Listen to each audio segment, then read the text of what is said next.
આ રીતે હવે પછીના આગલા ભાગ વિશે આપણે વાત કરીશું. ભાગ નંબર 16 અથ વિપ્ર વિધિ ઉપવિત ધારણ કો અંગ 57મું વિશે આપણે હવે આગળ વાત કરીશું.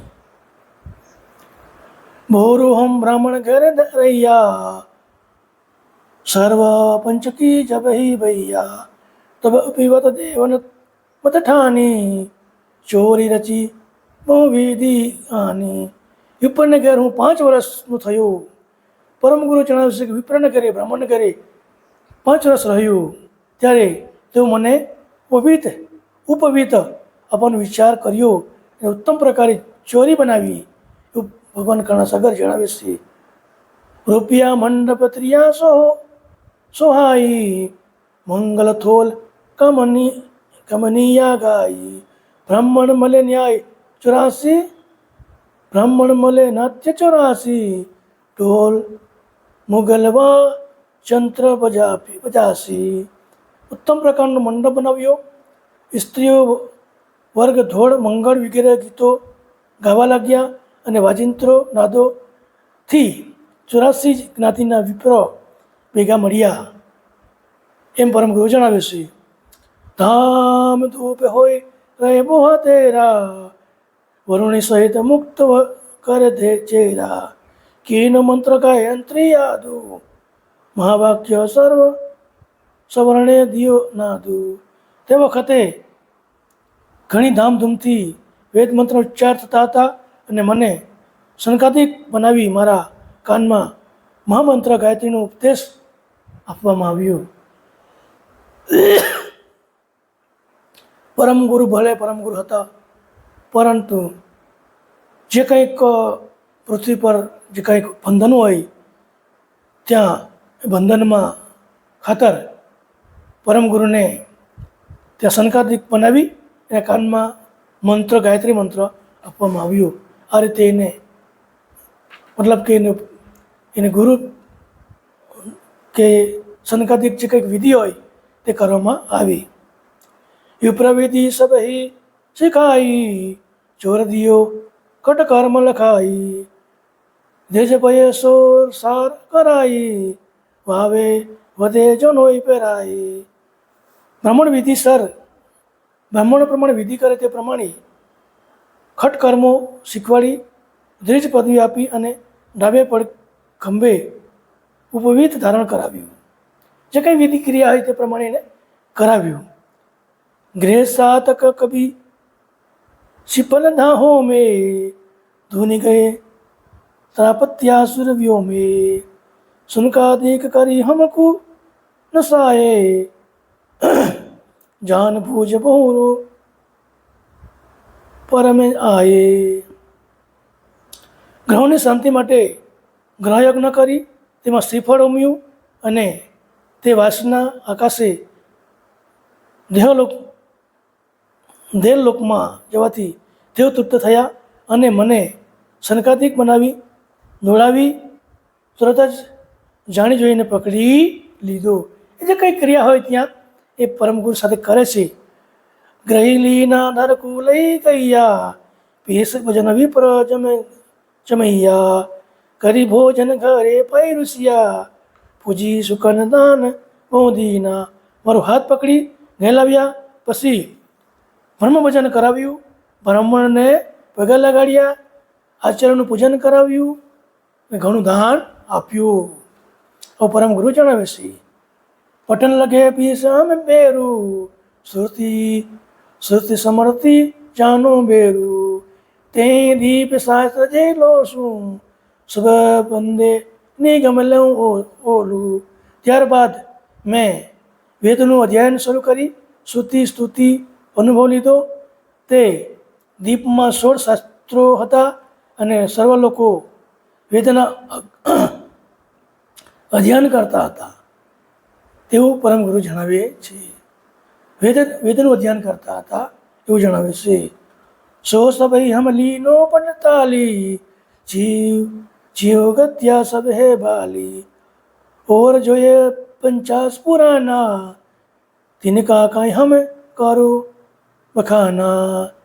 તે વેદોનો હું અભ્યાસી થવાથી સર્વને જીવદશા ભોગવતા જોયા અને ઉપરાંત 50 પુરાણ જોયા તેનું હું વર્ણન કરું છું.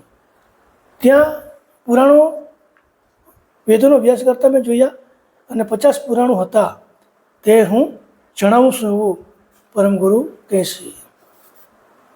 કરે મેં કાંડ સબ કે તણવાયા, કોઈ નહીં કૈવલ લક્ષ લાયે, ઓર કથા ઇતિહાસ બખાની, સૌ સબહી હમ લઈ પહેચાની. તમામ ગ્રંથનો આશય કર્મકાંડનો હોય. કોઈ પણ ગ્રંથનો આશય કર્મકાંડમાં હતો, કોઈ કૈવલ લક્ષ સિવાયનો હતો. કોઈ ગ્રંથમાં કૈવલ વિશે કોઈ ખુલાસો હતો નહીં. તમામ ઐતિહાસિક ધર્મમાંથી પણ કર્મકાંડ સિવાય બીજું કંઈ જાણવા મળ્યું નહીં એવું પરમ ગુરુ જણાવે છે. વર્ષ અષ્ટમે સબકો દેખિયા, કોઈનો ગ્રંથ રહ્યા અનપેખ્યા. ભીની ભયે બી 30 લક્ષાનું, મોપે એકું ન અવસ્થાનું. 8 વર્ષની ઉંમરમાં તમામ ગ્રંથોનો અભ્યાસ ભગવાન કરુણાસાગર કરેલી છે. 32 લક્ષણવાળો પુરુષ થયું. 8 જ વર્ષની અંદર ભગવાન કરુણાસાગર બધો અભ્યાસ કરેલો છે ગ્રંથોનો અને 32 લક્ષણ પુરુષ થયું એમ પરમ ગુરુ જણાવે છે. હુકમે હમે લક્ષ ચક્કંદે, શાસ્ત્ર મેં પણ ભય નવ છંદે. માત પિતા આનંદ હી ભઈએ, સુત આપકો પંડિત હી થઈએ. હું નિજ લક્ષના પ્રવીણ હતો તથા શાસ્ત્રો વ્યાકરણનો જાણકાર હોવાથી મારા માતા પિતા મને પંડિતની ઉપમા આપી રાજી થયા. હું ખૂબ હોશિયાર હતો, વ્યાકરણનો જાણકાર હતો, તે માતા પિતા મને પંડિતની ઉપમા આપી એવું પરમ ગુરુ જણાવે છે. ચુમ્મન લેન મોય કરે લીવાનું, અતિવલા વાતલ સાસ સમેત પાનું. એમ હસતા રસતા દિન જાય, દિન દિન પ્રેમ અતિ પિતુ ભાઈ. માતૃશ્રી પણ ઘણું જ વહાલ પામી પ્રેમપૂર્વક ચુંબન કરતા હતા. આમ ઘણા દિવસે માતા પિતા ગોદમાં આનંદમય સાગર તથા આનંદમય પસાર થતું હતું. અન્વેષર હે નામ પિતા કો, રિસલ્લા કહીએ માતા કો. ભાત્ય ગત્ય દિનું વિકસાતા, ભત્ય ગત્ય દોનું વિકસાતા, જ્ઞાતિમાં સતરાતા. પિતા નામ અવનેશ્વર અને માતાનું નામ અરિસલ્યા હતું. મને તેઓ પોતાની જ્ઞાતિના શ્રેષ્ઠ તેમજ જ્ઞાનવાન હતા. મૂર્ત જ્યોતિષ સહિત પહેચાને, જગનાદિ વિધિ સત જાના. ગ્રહ પીડા પુરજન કે સમે તું, જ્ઞાન બીજ ચોરું રહે તું. જ્યોતિષ વેદ પ્રજ્ઞાદિ સર્વ ગ્રહ પીડા દિક પૂર્વજો વિધિ વગેરે ઘણા જ પ્રકારની વિધિમાં હું નિપુણ હતો એમ પરમ ગુરુ જણાવે છે. ભીર હોત ડારે ઓ ભારી, ભૂષણ કુ આવે નર નારી. કેત કે લોક સીધા લે આવે, કેત કે કરકુ લે આ જાવે. આ પ્રમાણે ઉપર પ્રમાણે વિધિ અનુભવ હોવાથી મને નર નારી પ્રશ્ન પૂછવા માટે આવતા ને જેથી મારા પર ઘણો જ ભીડ જમતી. તેમાં કેટલાક સીધા લાવતા, કેટલાક જમવા બોલાવી જતા. હું ઘણું બધું જ્ઞાન જાણતો હતો એટલે પરમ ગુરુ એમ છે કે મારે ત્યાં બહુ ભીડ રહેતી અને કેટલાક ભોજન લાવતા અને કેટલાક સીધું લાવતા એવું પરમ ગુરુ જણાવે છે.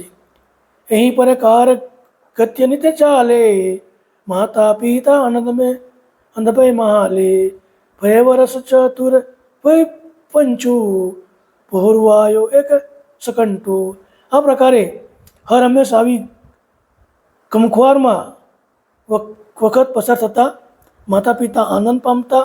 આમ મારી ઉંમર 9 વર્ષની થઈ ત્યારે એક એ દ્વીપની અંદર માં સંકટ આવી પડ્યું એવું પરમ ગુરુ જણાવે છે. તો સંકટ વિશે આપણે જાણીએ શું સંકટ આવે છે. શહેરમાં અહીં સૃષ્ટિએ કે સૃષ્ટિ બારે માનસમાં નિત્ય ઉઠી સહસ્ત્ર એક દિન દિન કો ભાગે સૂત ભેર સકી અચ્છા સૂત થરે આગે. શહેરમાં એક એવી શક્તિશાળી દેવીનો કોપ હતો જે હંમેશા ઘણા જ માણસોનો ભોગ લેતી, વળી તેની આગળ બકરાઓનો ભોગ આપે તો લેતી નહીં. શહેરમાં એક એવી શક્તિશાળી દેવીનો ક્રોપ હતો કે એ ઘણા જ લોકોનો માણસનો ભોગ લેતી અને એ બકરા કે કંઈક એવું કંઈક ચાલે નહીં એવી એ દેવી હતી.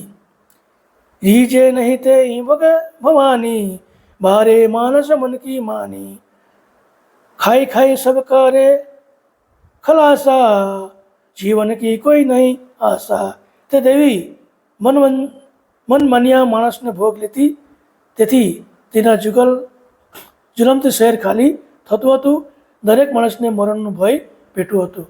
એને જે ગમે તે માગે, તે માણસને માગે અને ખાતી. એના જુલમથી શહેર ત્રાસી ગયું હતું ને લોકો શહેર છોડીને જવા માંડ્યા હતા. એટલો બધો ત્રાસ દેવીનું થઈ ગયું હતું. એસી કોષ કોસે પુરપલા તામે કોઈ રહે જરવલ્લા કોઈ કઈ ઘર કે તો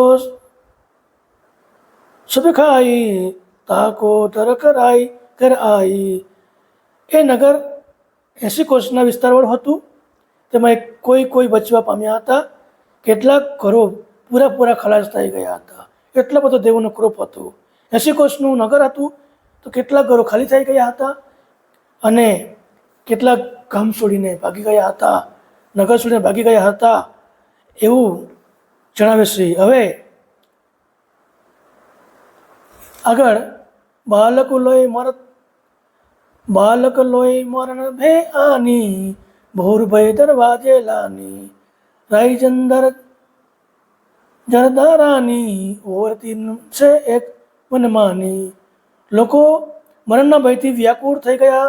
છેવટે દેવી રાજ્ય દરબારમાં જઈ જયંધર રાજાના ત્યાં જહાદા રાણીના છોકરાને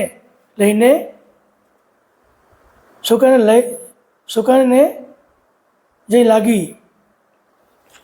રાજાનો છોકરો હતો. એ છોકરાને જયદા નામના રાજા હતા, એની જયદા નામની રાણી હતી, તેને લાગી છે બેટા એક તાઈકુ હોતા તેને સહીએ બીજ કો સોતા નામય મહેન્દ્ર કહીએ તાકો જીવન પાન રાજા પ્રજા કો. તે જહાદાનો એક પુત્ર હતો, તો નામ મહેન્દ્ર હતું કે જે રાજા રાણી પ્રજાને પ્રાણ સમાન વહાલો હતું. તો તાકુ જાય ભવાની લાગી તબે રાજા ધીરજ મન રાગી પડ્યો પડસાય પે અચેતુ સાચા સૂક્ષ્મ જીવ સંકેતુ. આ રાજકુંવરને દેવી લાગી ત્યારે રાજાને ધીરજ રહી નહીં અને બેભાન થઈ શ્વાસ મન થવા લાગ્યો. રાજા પણ ગભરાઈ ગયો. કરે સ્તુતિ રાજા રાની જો માગો સૌ દેવો ભવાની કહો તો દેવી હમ કરાવું બહુ પ્રકાર આહુતિ ધરાવું. રાજા ગભરાઈ ગયો. પોતાના છોકરાનો વારો આવ્યો. રાજા ગભરાઈ ગયો, બેભાન થઈ ગયો અને એમ કહે છે કે રાજા રાણી દેવી તારી પ્રાર્થના કરાવો અને કરગર કરવા લાગ્યા. અને દેવી માગો તો તમને આપું, માગો તો રાજ કરીશું, કહો તો હોમ કરાવીએ, હવન કરાવીએ, તું કઈ રીતે વિધિ કરાવીએ એવું રાજા દેવીને કહેશે. કહો તો ભોજન વિપ્ર કરાવું, કહો તો એક કહેતે કે જીવ ચરાવું, કહો તો દેવી દેવલ કરાવું, મૂર્તિ લઈ તમારી ધરાવું. હે દેવી, કહો તો બ્રાહ્મણનું ભજન કરાવો, ઈચ્છો તો અન્ય પ્રાણીઓનો ભોગ ધરાવો, કહો તો દેવળ બનાવી આપની પ્રતિષ્ઠા કરાવો. તમે જે કહો તે કરવા તૈયાર શું હોય દેવી, પણ મારા પુત્રને તમે રહેવા દેવ એવું કહેશે. નર નારી તા સેવા કીને તરસ નદીનું પાણી ન પીજે, કહો તો દેવી જન આનંદુ છોડી સર્વ સુતીર ચંદુ. આપના દર્શન કર્યા સિવાય પાણી પણ ગ્રહણ કરું નહીં એવું ટેક લેમ એમ રાજા જણાવે છે. અને કહો તો માં યજ્ઞ કરાવું, કહો તો શહેર છોડી સમુદ્ર કિનારે વસું, પણ મારા પુત્રને તમે રહેવા દેવ એવું ખાલાવાલા રાજા કરે છે.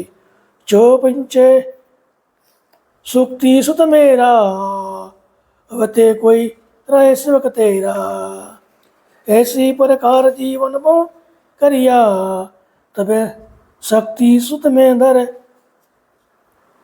थर સુત મેં થર થરહી. હે દેવી, કહો તો તમારો સેવક થઈને રહું. આ પ્રકારે દેવીને અનેક અનેક વિવિધ પ્રકારે સ્તુતિ કરી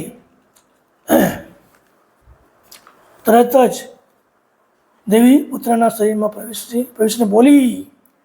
દેવી પુત્રના શરીરમાં પ્રવેશીને બોલે છે. ખાવું ખાવું કરતી ખૂબ બોલી, राजा को मागी मंत खोली, पूरक एक भोग दे बोई, लक्षण 32 जामे होई. રાજાનું વચન સાંભળીને મહામાયા દેવી ખાઉં ખાઉં કરતી બોલી, મારે 32 લક્ષણવાળા પુરુષનો ભોગ જોઈએ. મને આપો તો હું તમને તમારા છોકરાને મુક્ત કરું. કોણ હતું ત્યાં 32 લક્ષણવાળું? ભગવાન કણસાગર બ્રાહ્મણના ઘરે હતા, તે 32 લક્ષણવાળા હતા. તો એ દેવી 32 લક્ષણવાળા પુરુષને માગણી કરે છે. તબ છોડું તે સૂત તિહારા, જો પૂર્ણ હોય ભોગ હમારા, તબે રાજા ભક્તિ સિક માની, સોડો સૂત મેં સો દે મું સો આની. મારા માગવા પ્રમાણે પૂર્ણ ભોગ આપો, તમારા પુત્રને જીવતો મૂકું. રાજાએ દેવીનું વચન કબૂલ રાખ્યું. કંઈ વાંધો નહીં દેવી, તારું વચન કબૂલ રાખું છું એમ કહે છે. અને કૃપા કરી મારા પુત્રને જીવતદાન આપો. શબદેવી કરુણા કરી મેલા, રાજકુંવર આનંદ હોય ખેલા, ભોરો જત્યાપની રાઉં, 32 લક્ષણ પુરુષ લાવો. દેવીએ કૃપા કરીને કુંવરને જીવતો છોડી રાજાને આનંદ થયો, અને 32 લક્ષણના પુરુષને લાવવાની ચિંતા પણ રાજાને થઈ કે 32 લક્ષણના પુરુષને મારે ક્યાં શોધવું. દેશ પર ગણે ખબરે કરાઈ, એસા પુરુષ કઈ નહીં પાઈ, તબે રાજાને શહેર શોધાયે, લસન બતિયા કોઈ ન પાયે. દેશ પરગણે શોધ કરીને તેવા લક્ષણ પુરુષ મળી આવ્યો નહીં, તેમજ શહેરમાં તપાસ કરાવડાવી તો પણ આવો કોઈ પુરુષ એને મળ્યો નહીં. તબે કહું ને રાજા પે કૈયા, એસા વનેશ્વર ઘેર છૈયા, તો સુત કહે નહીં ઉન્હું તે આયે, સેવા કરત દેવલ મેં પાયે. તે વખતે એક માણસે રાજાને કહ્યું કે અવનેશ્વર બ્રાહ્મણને ઘરે 32 લક્ષણવાળો છોકરો છે. તે છોકરાને પોતાનો નથી પણ શિવના મંદિરમાંથી એમને પ્રાપ્ત થયો હતો એવું કોઈ રાજાને જણાવે છે. તિનકું આપકો સૂત કરી લેના, વિધિ કરાય ચનોઈ દીના, તે સુત નહીં અનકે કમાના, કામન કા જો નહીં હે આયા બ્રાહ્મણ કા. તેને પોતાનો પુત્ર કરી લીધો છે અને વિધિપૂર્વક ઉપવિધ આપીને સંસ્કાર બનાવેલો છે. તે પુત્ર તેના કામનો નથી કે બ્રાહ્મણનો પુત્ર નથી આવું જણાવે છે. બ્રહ્મ હત્યા માટે નહીં લાયો, આપો કામ રુચિ જો માને, દહીંમાં ધામે મૂલે તમે લાનો, પેશ નહીં બ્રાહ્મણ કો દાવો. 32 લક્ષણવાળા પુરુષના પિતા ઈચ્છા અનુસાર ધન આપીને તેનું બલિદાન આપવાની બ્રાહ્મ હત્યા લાગશે નહીં. 32 લક્ષણવાળા પુરુષને એના પિતાને દાન આપીને એને પુત્રને તમે લાવશો તો ને પાપ લાગશે નહીં. તબે રાજાને ભજીને બોલાયે, શીખ દે બ્રાહ્મણ ઘેર પટવાયે, કયો વજીર વિપ્ર કે દવારે, સાથે દઈ મનસ 10-12. રાજાએ તરત જ 10-12 માણસો સહિત દીવાન બ્રાહ્મણને ઘેર જવા હુકમ કર્યો. તરત જ તે ગયા. અતિમન માન વિપ્રો કીના, ડાર અચેલા આસન કીના, કે બ્રાહ્મણ કે રે પૌધારે, કો કેસે પ્રધાન પધારે, કહે કુવેર બોલે પધરાનું, સ્વાર્થ સ્વાધીન મન પસ્તાનું. બ્રાહ્મણે ઉત્તમ આસન આપી પધેલા વજીરને આવવાનું કારણ પૂછ્યું. ત્યારે વજીર કહેવા લાગ્યા કે સ્વાર્થ સાધવા માટે અને પસ્તાપ ઉપજે છે. એ પ્રમાણે શ્રીમદ ભગવાન કરુણાસાગર જી કહેવા લાગ્યા. હવે તો આ પ્રમાણે આ ધામની અંદર દેવીનો પ્રકોપ હતો અને દેવીનો પ્રકોપ રાજાને ઘેરે છોકરાને એ અંદર પ્રવેશ કરે છે. રાજા ખૂબ વિનંતી કરે છે અને વિનંતી કર્યા પછી તું જે કહી તે આપવા તૈયાર છું એમ રાજા કહે છે. ત્યારે દેવી એમ કહે છે કે મને 32 લક્ષણવાળા પુરુષને આપો તો હું તમારા છોકરાને મુક્ત કરીશ. આ પ્રમાણે રાજા 32 લક્ષણવાળા છોકરાનું સંશોધન કરી રહ્યા છે. અને જે ભગવાન કરુણાસાગર જે બ્રાહ્મણ ઘરે હોય છે ત્યાં સુધી સિપાહીને મોકલીને એને પૂછપરછ ચાલુ કરી છે. હવે પછી આગલા ભાગ વિશે આપણે જાણીએ આગળ શું થાય છે.